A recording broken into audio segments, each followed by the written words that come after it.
Hello friends, welcome to my YouTube channel AB classes. अब हम बात करने जा रहे हैं एलिमिनेशन रिएक्शन के बारे में, जो हमारे B pharmacy second semester organic chemistry में अगला टॉपिक है सेकंड यूनिट में।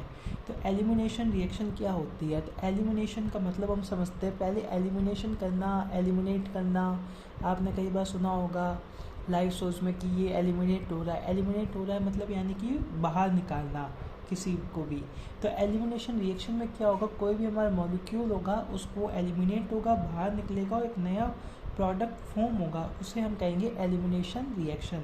तो the removal of some product from reactant and form a new product after the formation of double और ट्रिपल बॉन्ड। तो जो है the removal of some product from reactant, यानी रिएक्टेंट के अंदर से जो प्रोडक्ट है वो कुछ रिमूव होगा और एक नया प्रोडक्ट बनेगा और उसके साथ ही वो डबल या ट्रिपल बॉन्ड को भी फॉर्म करेगा। तो हम एग्जांपल देखते हैं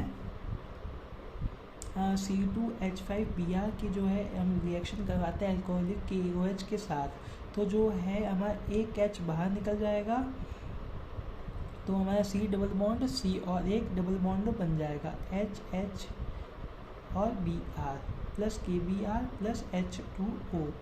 ओके, ये हमारी सिंपल एलिमिनेशन रिएक्शन हो गई। तो टाइप्स ऑफ एलिमिनेशन रिएक्शन, तो दो तरह की हमारी एलिमिनेशन रिएक्शन होती है, E1 और E2। तो जो E1 रिएक्शन होती है तो क्या होती है, तो if the rate of reaction depend upon only the reactant then it call first order kinetics और E1 रिएक्शन। अगर हमारी रिएक्शन की जो रेट है वो केवल रिएक्टेंट पे डिपेंड करती है तो हमारी E1 रिएक्शन होगी। और यानी E1 रिएक्शन हम इस तरह भी लिख सकते हैं, rate of reaction is directly proportional only in reactant. तो ये हमारी हो जाएगी E1 reaction. E2 reaction, if the rate of reaction depend upon the reactant और catalyst that is called E2 reaction. यानी कि जो हमारी रिएक्शन की रेट है वो रिएक्टेंट और कैटालिस्ट दोनों पे डिपेंड करती है, दोनों के कॉन्सेंट्रेशन पे डिपेंड करती है। तो ये हमारी जो है E2 रिएक्शन कहलाएगी।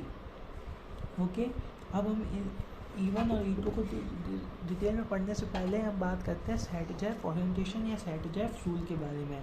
तो during the elimination reaction, removal of hydrogen from dead carbon which contain the less number of hydrogen. यानी कि ड्यूरिंग द सैटजेफ रूल क्या कहता है, एलिमिनेशन रिएक्शन के दौरान हमें हाइड्रोजन को वहाँ से हटाना है जिस कार्बन के पास हाइड्रोजन की संख्या कम हो। तो एग्जांपल देखते हैं CH2, CH2, Cl और H। तो इसमें जो है हम हाइड्रोजन चाहे कहीं से भी हटाए, दोनों के पास बराबर ही हाइड्रोजन प्रेजेंट है। तो CH2 CH2 प्लस HCl हो गया। अगला एग्जांपल देखते हैं CH3 CH2 CH Cl plus CH3। तो जो है अब हमें हाइड्रोजन कहाँ से निकालना है, हमें कहाँ से हाइड्रोजन को रिमूव करना है। इस वाले कार्बन के पास में जो इसमें हाइड्रोजन कम है CH2 के पास, यहाँ हमारा CH3 हाइड्रोजन है। तो हम हाइड्रोजन को यहाँ से रिमूव करेंगे और यहाँ जो है हमारा डबल बॉन्ड फॉर्म हो जाएगा और यहाँ से क्लोरीन भी निकलेगा। तो CH3 CH double bond CH3 plus HCl। तो ये हमारा नॉर्मली सैटजेफ रूल हो गया, जो ये कहता है कि removal of hydrogen from dead carbon which contain less number of hydrogen. इसके बाद में E1 रिएक्शन हम देखते हैं। तो E1 रिएक्शन मैंने आपको पहले भी बताया, depend on the reactant, first order kinetics and unimolecular. E1 reaction को जो है यूनिमोलिकुलर रिएक्शन भी कहा जाता है। तो इसका एग्जांपल देखते हैं,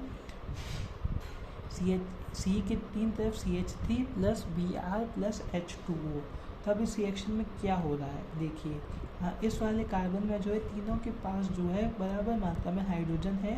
तो हम कहीं से भी जो है हाइड्रोजन का रिमूव कर सकते हैं, Br को अलग करना है और जो है देखते नया प्रोडक्ट बना के डबल बॉन्ड का फॉर्म करना है। तो हम यहाँ से जो है डबल बॉन्ड एक हाइड्रोजन हटाते हैं तो क्या बनेगा, CH3 C double bond CH2 CH3 plus Br और H3O पॉजिटिव।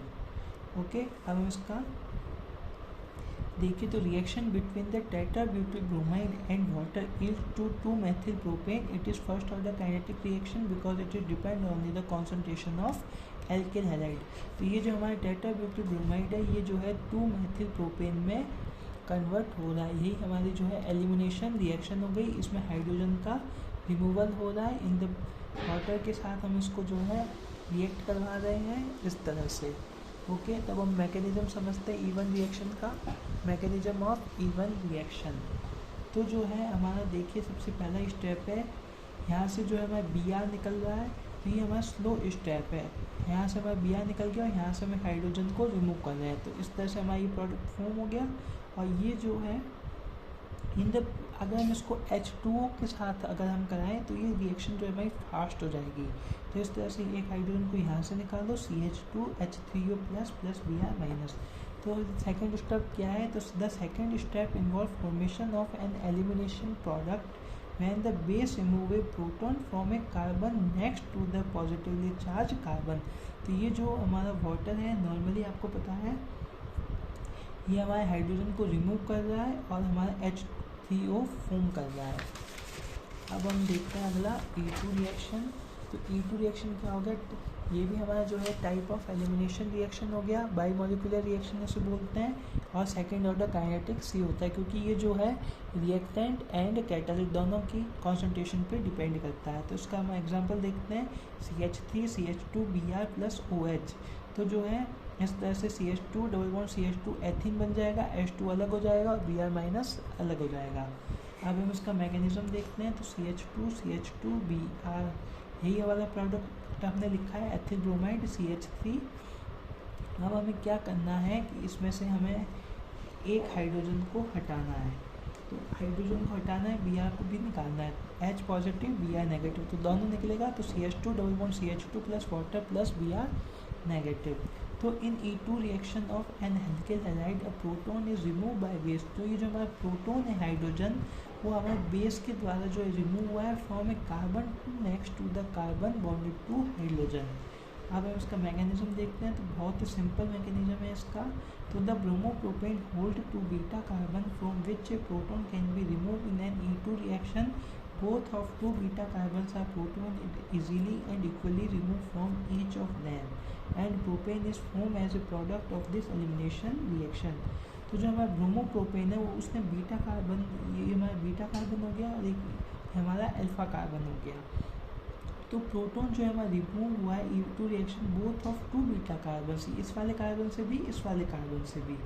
ओके, तो ये हमारा इस तरह से दो प्रोडक्ट बनाएगा। अगर हमारे इस वाले कार्बन से रिमूव होता है तो हमारा ये प्रोडक्ट बनेगा, और इस वाले कार्बन से रिमूव होता है तो हमारा ये वाला प्रोडक्ट बनेगा। अब हम देखते हैं अगला topic, reactivity of alkyl halides. तो the reactivity of alkyl halide is depend on the stability of carbonium following reactions shows the formation of primary secondary and tertiary carbonium ion. तो जो हमारी एल्किल हैलाइड की reactivity होती है वो depend करती है स्टेबिलिटी ऑफ कार्बोनियम आयन के।